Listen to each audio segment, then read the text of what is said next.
Bonjour à tous, aujourd'hui on teste la version hybride rechargeable la plus puissante de l'Opel Grandland. 300 chevaux, 4 roues motrices. La particularité du Grandland, c'est que avant même le rachat de la marque allemande par PSA puis l'intégration au groupe Stellantis, ce véhicule avait déjà des soubassements PSA. Depuis 2017, quand Opel faisait toujours partie du giron GM, eh bien, les ingénieurs allemands ont fait appel aux constructeurs français pour partager la plateforme du Peugeot 3008. Aujourd'hui, c'est toujours le cas. Ce Grandland hybride rechargeable est en quelque sorte un Peugeot 3008 PHEV recarrossé. La question c'est, est-ce qu'il est mieux, moins bien, moins cher? Et tout ça, comme d'habitude, vous le saurez en restant avec moi.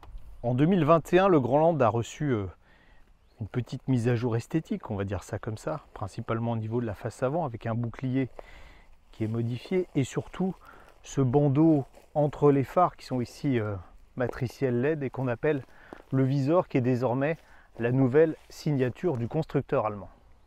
Une voiture plutôt jolie, 4,47 m de long, qui est ici disponible dans une finition haut de gamme avec un toit noir, donc peinture bicolore. On fait un petit tour à l'arrière pour voir que les modifications en fait sont assez ténues. C'est principalement le nom qui évolue à l'arrière, puisque autrefois on avait le nom de Grandland X, aujourd'hui Grandland simplement. La batterie est installée entre les roues arrière. Malheureusement, le volume du coffre en pâtit, 390 litres seulement. Et puis une banquette arrière qui n'est plus coulissante. On a quand même un petit compartiment pour ranger les câbles de charge sous le plancher du coffre. Roue de 18 pouces chaussée de pneus Michelin I Primacy. Et maintenant, comme on me l'a demandé, je vous mettrai systématiquement les mensurations des pneumatiques. À l'arrière, ce qu'on ne voit pas, c'est que la banquette est plutôt moelleuse, ce qui sera confortable. Et puis notre version Ultimate haut de gamme dispose en option d'une sellerie en cuir, mais on remarque quand même que la qualité de fabrication est plutôt bonne, de même que la nature des matériaux. Vous voyez, présentation assez agréable. C'est moins high-tech qu'à bord d'un Peugeot 3008, mais ceux qui aiment un peu plus de simplicité s'y retrouveront.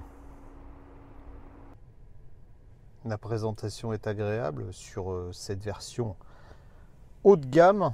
On a face au conducteur ce qui est devenu maintenant un standard chez Opel et qui s'appelle le Pure Panel, c'est-à-dire deux écrans. Le premier 12 pouces face au conducteur avec les compteurs, et le deuxième pour l'infodivertissement 10 pouces. Bon, à noter quand même que à la fois le graphisme est franchement dépassé, c'était bien il y a 10 ans, et surtout la réactivité est lente. Il s'agit en fait de l'ancien système PSA et non pas du nouveau qui est sur les modèles Stellantis. La qualité perçue est bonne, mais quand on regarde dans le détail, il y a encore des plastiques qui grattent là, vous voyez. Et bon, ça passerait parce qu'ils n'ont pas l'air de mauvaise qualité si on n'était pas dans une voiture qui dépasse les 55 000 €. Ce qui est bien en revanche, c'est d'avoir conservé des boutons pour la climatisation. C'est vrai que c'est beaucoup plus pratique d'avoir juste à tourner pour régler la température que de devoir passer par un écran digital. Le volant multifonction comme partout. Ici on notera le volant chauffant sur cette version Ultimate. Et puis alors à gauche pour les aides à la conduite et à droite pour l'infodivertissement, super classique. Ici les palettes pour commander la boîte automatique en manuel. Par chance, le Grandland avec cette boîte automatique U-Rapport n'a pas succombé, vous savez, à la petite manette là, que j'aime pas du tout sur les modèles Stellantis, mais a conservé l'ancien levier. Bon, je trouve ça à la fois plus esthétique et finalement plus pratique. Ici, on a le sélecteur de mode. Les modes, ils sont indiqués ici au tableau de bord. Donc vous avez sport, alors sport qui démarre le moteur, 4 roues motrices, sport, hybride, électrique. On démarre en électrique par défaut, lorsque la batterie est chargée évidemment.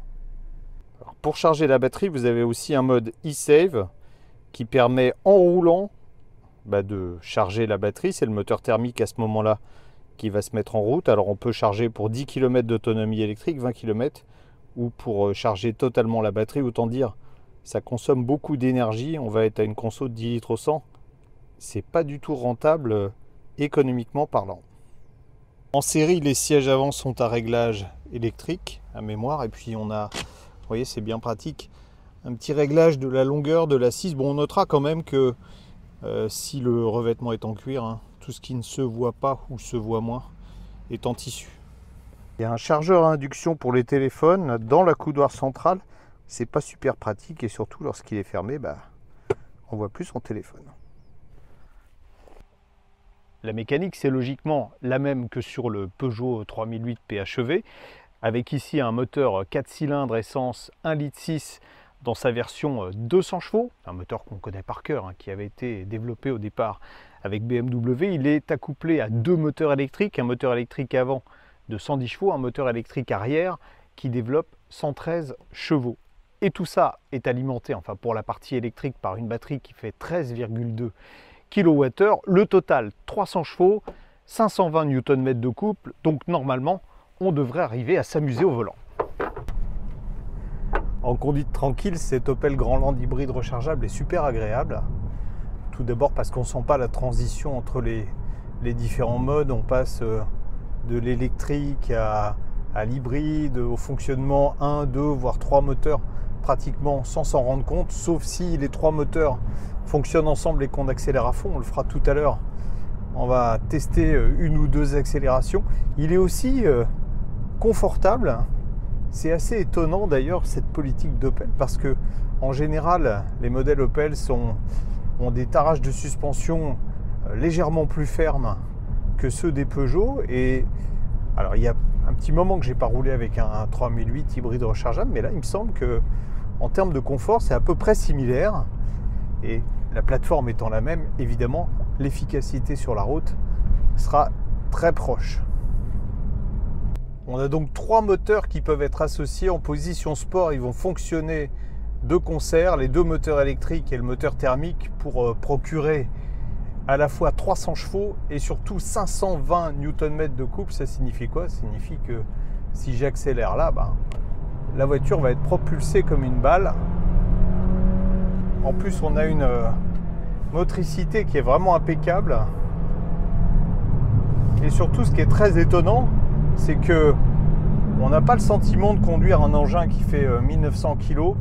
La voiture se montre assez, alors tout d'abord très saine, et puis assez alerte sur cette petite route. Vous voyez, en plus il y a des trous. Franchement, ça marche bien. Le seul défaut, c'est peut-être le moteur 1,6 litre qui se fait un peu trop entendre. Mais ne faites pas ça chez vous. Vu la puissance, le poids de la voiture, on pourrait aisément imaginer que quand on est en mode hybride, les consommations vont s'envoler. C'est pas du tout le cas en fait. J'ai été étonné. On a fait un peu plus de 200 km. Je suis à une moyenne de 6,1 litres au 100 en ayant roulé relativement doucement. Franchement, c'est très bien et ça demeure une des voitures les plus agréables à utiliser dans sa catégorie. Je crois que c'est surtout ça qu'il faut souligner. En mode électrique, c'est principalement l'essieu arrière, vous voyez, qui va fournir l'énergie. Évidemment, si j'accélérais fort, on aurait les 2 moteurs électriques qui se mettraient en route.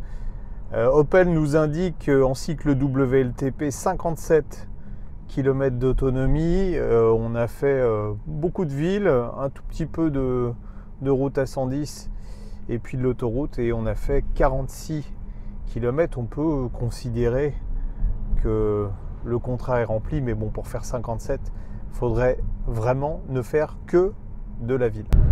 110 km/h, micro d'ambiance de la caméra, c'est toujours la même mesure pour le volume sonore dans l'habitacle. On est en moyenne à 66,7 décibels. En fait, les bruits sont principalement des bruits de roulement. Donc, je ne sais pas si avec d'autres pneumatiques ça changerait. On a léger bruit aérodynamique, mais c'est surtout les bruits de roulement qui remontent. Mais la voiture est silencieuse. On peut aussi le recharger, cet Opel Grandland. Alors, de série, on a un chargeur assez peu puissant, 3,3 kW, mais vous me direz, ça ne sert pas à grand chose d'avoir un chargeur puissant sur un hybride rechargeable qui ne fera que quelques dizaines de kilomètres par jour. Il faut 4h30 à peu près pour faire un plein, et si vous pouvez vous le payer, 300 €, on me dirait quand même mis plus de 50 000 € dans un véhicule, on peut rajouter 300 € pour avoir un chargeur qui monte à 7,4 kW, et là on fait le plein entre guillemets en 1h50. Au final, que penser de cet Opel Grandland hybride rechargeable dans sa version la plus puissante, 300 chevaux? Alors c'est la plus puissante, mais c'est aussi la plus chère, 55 400 €, parce qu'il n'est disponible que dans cette finition haut de gamme Ultimate, alors que son cousin, le Peugeot 3008 hybride rechargeable, est disponible avec des finitions plus basses. Il n'a pas non plus de bonus écologique qui se limite aux véhicules à des tarifs inférieurs à 50 000 €. Certes, il a des qualités, il est très performant, il est même très agréable à conduire, il est confortable, un peu moins que son équivalent chez Citroën, mais plus que le Peugeot. Et puis, il offre 4 roues motrices. Ça, ceux qui habitent en montagne en auront certainement besoin. En même temps, on peut se poser la question, est-ce que les 6 000 € d'écart entre la version 225 chevaux de roues motrices et cette version 4 roues motrices sont réellement justifiés? Je vais vous le dire honnêtement, pour l'agrément, non. Ceux qui habitent en montagne, encore une fois, feront peut-être l'effort. Et puis, si vous rajoutez encore par rapport aux 55 400 € de notre version, si vous rajoutez 5 000 €, vous pouvez passer sur la catégorie au-dessus, c'est-à-dire un Toyota RAV4 qui va être plus volumineux, qui va être plus agréable à conduire, plus puissant et surtout offrir une autonomie électrique supérieure de 75 km. Il est donc un peu coincé.